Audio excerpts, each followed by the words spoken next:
देखिए बच्चों, आप क्लास पूरी देखा कीजिए। क्यों? क्योंकि अभी जो हमारे टॉपिक चल रहे हैं वो आपके क्लास 11th, क्लास 12th और लगभग सारे कॉम्पिटिटिव एग्जाम्स में इम्पोर्टेंट है। इनमें से बहुत ज़्यादा क्वेश्चंस आते हैं। तो मैं जो आपको हिस्सा करवा रही हूँ वो है भारत का संविधान। और भारत के संविधान में जो मैक्सिमम पार्ट है वो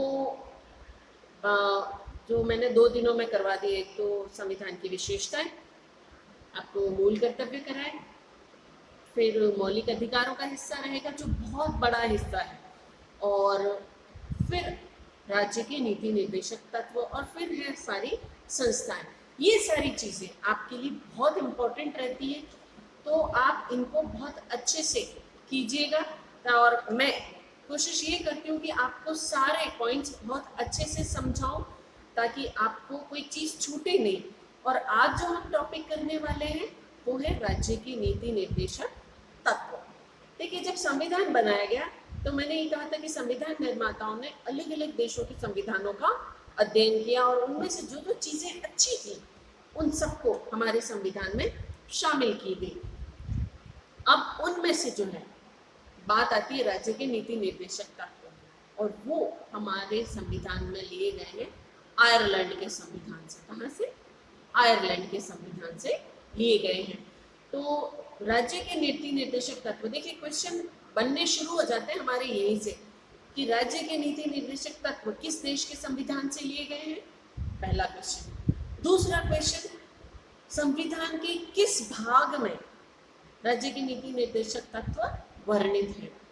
फिर आता है किस अनुच्छेद से किस अनुच्छेद के बीच में राज्य के नीति निर्देशक तत्वों का वर्णन है। तो 3 इंपॉर्टेंट क्वेश्चंस हैं आपके लिए, और आंसर चाहे डिस्क्रिप्टिव आए चाहे ऑब्जेक्टिव आए, आंसर तो आपको करने ही पड़ेंगे। तो बेटर है ना कि सीख लें। तो राज्य के नीति निर्देशक तत्व जो है संविधान, कौन से संविधान से लिए गए? आयरलैंड के संविधान से। फिर ये हमारे संविधान में कौन से भाग में वर्णित है? ये भाग 4 में वर्णित है, जिसमें हमारे मूल अधिकार भी हैं और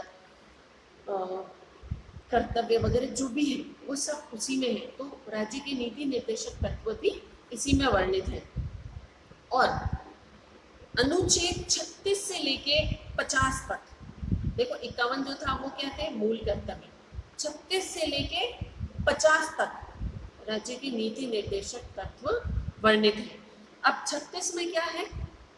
राज्य के लिए नीति निर्देशक तत्वों की परिभाषा है, यानी कि प्रत्येक राज्य के लिए कुछ विशिष्ट तथ्य दिए गए हैं, निर्देश दिए गए कि अगर राज्य इन तथ्यों का, निर्देशों को फॉलो करता है तो वो एक लोक कल्याणकारी समाजवादी राज्य बन जाएगा। उसके बाद भाग 37 में देखिए, अब मैं हर भाग से आपको बताना शुरू करूंगी। कॉपी पेन लेके बैठिए, मैंने पहले भी कहा कॉपी पेन लेके बैठे और आप लिखना शुरू कीजिए, क्योंकि कहीं कहीं आपको डिस्क्रिप्टिव मिलेंगे और हर जगह नहीं मिलेंगे। और मेरे पास जो है वो मेरे पर्सनल नोट्स हैं जो मैंने अपने कॉम्पिटिटिव एग्जाम्स के टाइम में बनाए थे। तो भाग 37 में जो है, अनुच्छेद 37 में, इस भाग में अंतर्विष्ट तत्वों का लागू होना, कि किसी भी देश के जो राज्य के नीति निर्देशक तत्व है वो प्रवर्तनीय नहीं है। अगर राज्य इनको लागू नहीं करता है तो कोई कानूनी कार्यवाही नहीं की जाएगी, कानून उसके खिलाफ कोई एक्शन नहीं ले सकता। फिर 38 में है, राज्य लोक कल्याण की अभिवृद्धि के लिए सामाजिक व्यवस्था बनाएगा। अब ये भी 2 चीजें हैं, राज्य ऐसी सामाजिक व्यवस्था बनाएगा जिसमें सामाजिक, आर्थिक, राजनीतिक न्याय, राष्ट्रीय जीवन की सभी संस्थाओं को अनुप्राणित करे, और ऐसे राज्य की कोशिश करे, स्थापना की कोशिश करे जो लोक कल्याण में अभिवृद्धि करे। फिर दूसरा, राज्य विशिष्ट आय की असमानताओं को कम करने का प्रयास करेगा, जो डिफरेंस है वो, और न केवल व्यक्तियों के बीच बल्कि विभिन्न क्षेत्रों के बीच और उनमें लगे व्यवसायों में लगे लोगों के बीच प्रतिष्ठा, सुविधा और अवसरों की असमानता को समाप्त करने का प्रयास करेगा, मतलब सभी के लिए समान अवसर जुटाएगा। फिर 39 अनुच्छेद 39 राज्य द्वारा अनुसरणीय कुछ नीति निर्देशक तत्व राज्य अपनी नीति का विशिष्टतया इस प्रकार संचालन करेगा कि पुरुष व स्त्री सभी नागरिकों को समान रूप से आजीविका के साधन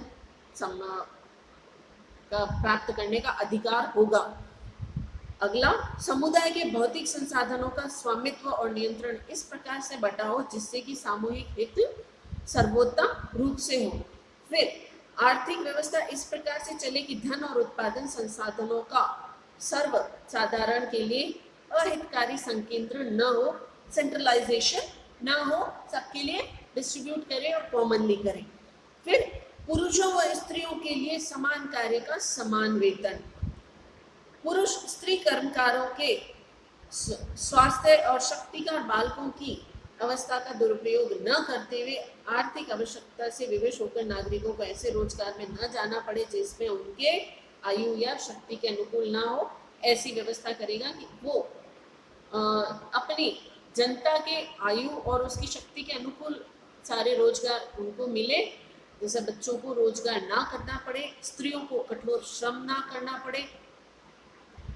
फिर बालकों को स्वतंत्र और गरिमामय वातावरण में स्वस्थ विकास के अवसर और सुविधाएं दी जाएगी और बच्चों के शोषण को और नैतिक और आर्थिक परित्याग से रक्षा की जाएगी। फिर है अगला 39 क में समान न्याय और निःशुल्क विधिक सहायता, कि सभी को न्याय और विधिक सहायता का निःशुल्क विधिक सहायता मिले ऐसा प्रबंध राज्य करेगा, सभी के लिए समान। फिर 40 ग्राम पंचायतों का संगठन, राज्य ग्राम पंचायतों का संगठन करने के लिए कदम उठाएगा और उनको ऐसी शक्तियों का अधिकार प्रदान करेगा जो उन्हें स्वायत्त शासन की इकाइयों के रूप में कार्य करने योग्य बनाती, मतलब गांवों में ग्राम पंचायतें कार्य करेंगी और निर्भीक होकर करेंगी। 41 कुछ दशाओं में काम, शिक्षा और लोक सहायता पाने का अधिकार। फिर है 42वां काम की न्याय संगत और मानवोचित दशाओं का प्रसूति सहायता का उपबंध, मतलब सभी के लिए काम की समान और न्याय संगत मानवोचित व्यवस्था करेगा और प्रसूति अवकाश की व्यवस्था भी करेगा।